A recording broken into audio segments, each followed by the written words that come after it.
hati saja, karena mereka dijaga buaya, buaya, piaraan mafia, mafia, intinya pengusaha. Boleh kita beri tepuk tangan sekali lagi yang paling meriah.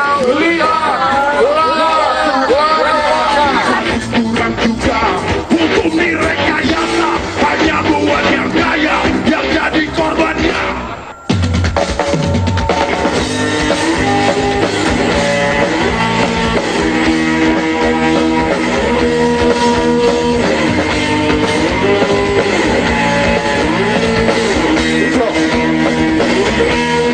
Tapi yang paling penting kan bukan hanya tanggal. Sekarang 2014, 2015 ada prestasinya apa gitu, pemberantasan korupsi itu.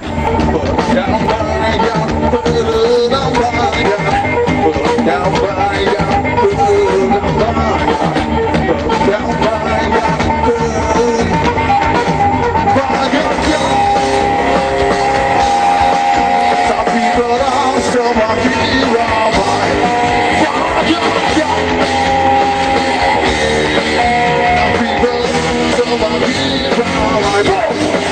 Bagaimana memulai untuk memberantas korupsi itu dari kita sendiri gitu.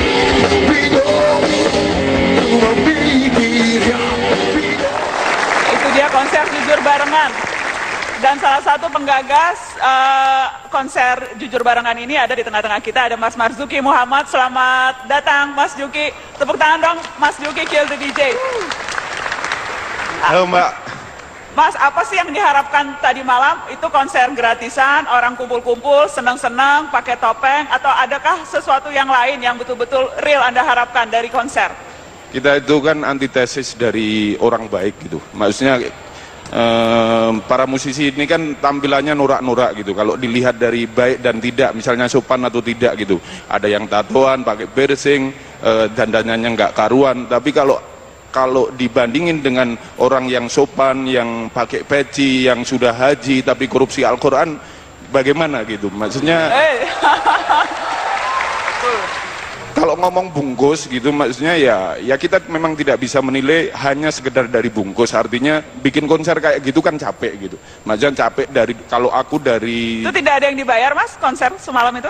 Ada dong. Dibayar? Gitu. Dibayar tapi tidak pakai APBN. Kita bikin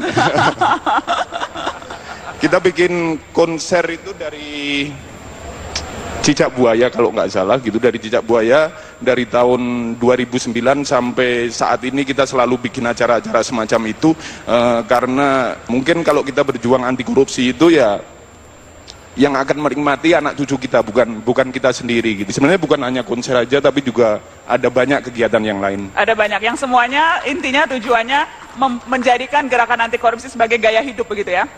Kasih tepuk tangan dong Kill the DJ Marzuki Muhammad. Saya mau ngasih kesempatan teman-teman juga untuk bertanya ke narasumber yang ada di sini. Tapi saya mau ke Igor dulu deh. Nah ini dia, Igor, ada yang mau Anda tanyakan? Sebetulnya lebih kayak ekspresi. Kalau rapper itu nggak bisa dengan gaya yang biasa. Oke. Harus pakai musik sekalian kalau perlu. Oke. Supaya nanti bahan rapnya bisa jadi buat pertanyaan juga dari penonton mungkin. Oke. Boleh musiknya diputar? Oke. Boleh sama tepuk tangan dong? Karena kalau rapper itu nanya biasa nggak enak. Ya, kesadaran dimulai dari diri sendiri. Jangan pasif berdiam berdiri. Terlalu banyak aktif cuma di sosmed. Kenyataannya kok kayak HP lowbat. Nah, korupsi bukan cuma sifat pejabat. Kecil atau besar bisa jadi penjahat. Hal sepele tak signifikan. Walau kecil korupsi juga bisa izinkan. Aktif posting isu anti korupsi, tapi kalau ditilang polisi masih nyuap. Obrolan korupsi warkop paling galak. Gak punya NPWP, gak bayar pajak, sama aja.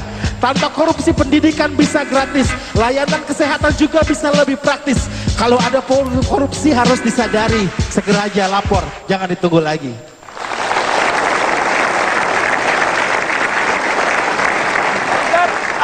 Gimana sih caranya bikin, banyak orang melakukan apapun kegiatan anti korupsi itu, tapi membuat itu menjadi keren gimana ya? Anak muda kan akan ikut kalau itu dianggap keren, kalau itu dianggap, wah ini sesuatu yang mungkin bisa dipandang seru. Membuat gerakan anti korupsi menjadi sesuatu yang keren, caranya gimana? Salah satunya kayak teman kita Juki udah bikin nih, keren banget eventnya. Tapi di saat yang sama juga mungkin para pelaku musisi yang lain juga aktif, atau pelaku industri kreatif lain lagi juga aktif untuk bikin karya-karya yang temanya justru mengangkat anti korupsi. Kalau misalnya kayak gini kan kita bisa lihat, penonton juga kalau nonton acara televisi bisa diayak-ayak, bisa dipilah-pilah. Jangan keseringan cuma nonton ganteng-ganteng sering gila. Harus dipikirin. Tontonan itu juga harus dimasukin pesan-pesan anti korupsi. Musik juga harus dimasukin pesan-pesan anti korupsi supaya anak muda tuh paling cepat nangkap dari media. Entah itu televisi, entah itu musik. Dan kalau misalnya mereka bisa ngerasa bahwa movement ini sesuatu yang baik, yang keren juga buat mereka, mereka ngerasa bisa terlibat, mereka akan dengan gak tanggung-tanggung akan pakai semua kemampuan mereka untuk promosi ini juga. Luar biasa. Terus di mata Najwa, silakan yang mau bertanya. Ya, saya senang yang perempuan berjilbab. Namanya siapa, Mbak? Siapa? Wuri. Mbak Wuri. Ya. Mahasiswa mana, Mbak? Fakultas Psikologi Universitas Ahmad Dahlan. Buat Pak Abraham Samad, saya ingin bertanya, apa gunanya ada remisi untuk para koruptor? Karena kita tahu koruptor itu bukan hanya merugikan sedikit, tapi kos sosial juga kita hitung. Dan di sana tidak ada keuntungan sama sekali. Jadi bagaimana pendapat Bapak tentang remisi itu khususnya untuk koruptor? Terima kasih. Bang Abraham, bagaimana? Tadi ada pertanyaan, remisi itu kan salah satu yang sebetulnya itu tanggung jawab pemerintah. Dan saya tahu KPK berkali-kali sudah protes keras kalau ada koruptor yang sudah susah-susah ditangkap, tiba-tiba bisa dengan mudah 2 tahun, 3 tahun kemudian melenggang bebas keluar dari bui. Iya, jadi pemberantasan korupsi itu tidak bisa hanya ditumpahkan kepada KPK semata, tapi pemerintah harus punya goodwill untuk turut serta dalam pemberantasan korupsi. Salah satunya kalau pemerintah punya goodwill, Kementerian Hukum dan HAM itu tidak boleh mengobral atau memperjualbelikannya namanya remisi. Karena fakta yang terjadi sekarang ya, KPK begitu gencar, menuntut orang begitu tinggi, pengadilan pun memvonis mungkin tinggi. Tapi setelah putusannya ingkrah, kemudian kewenangan memberikan remisi ada pada pemerintah, ada Kementerian Hukum dan HAM. Dan itu dengan mudah diberikan. Kalau itu terus terjadi dari hari ke hari, dari bulan ke bulan, akhirnya masa penahanan orang, walaupun misalnya 20 tahun, 10 tahun, itu menjadi pendek karena selalu diberikan remisi. Dan kalau semakin pendek, maka dia akan menjalani hukuman sangat singkat. Dan kalau dia menjalani hukuman sangat singkat, deteren efeknya tidak sampai, efek jerahnya tidak sampai, maka orang lain akan terpanggil untuk melakukan korupsi. Karena orang pikir, kalau korupsi banyak, nanti kita suap Kementerian Hukum dan HAM-nya, supaya dia berikan kita remisi. Itu yang terjadi. Oleh karena itu, sekali lagi. Itu yang terjadi, ada suap? Jangan macam-macam ngomong ada suap Kemenham, Sesnek nanti marah loh. Saya ini kan kalau bicara suka ceplos-ceplos, jadi nggak ada urusan yang begitu saya kan. Jadi. Tapi itu Anda lihat terjadi, Bang Abraham. Ya. Ada upaya untuk membuat koruptor tidak terlalu lama di penjara, dan upaya itu sengaja bahkan dengan ada iming-iming uang kepada pejabat terkait. Iya, jadi seolah-olah remisi itu diobral. Dengan mudahnya orang mendapatkan remisi kan begitu. Sehingga deteren efeknya tidak ada bagi pelaku korupsi. Justru ini membuat orang lain terpanggil untuk korupsi. Mas Bambang, ini kok menutup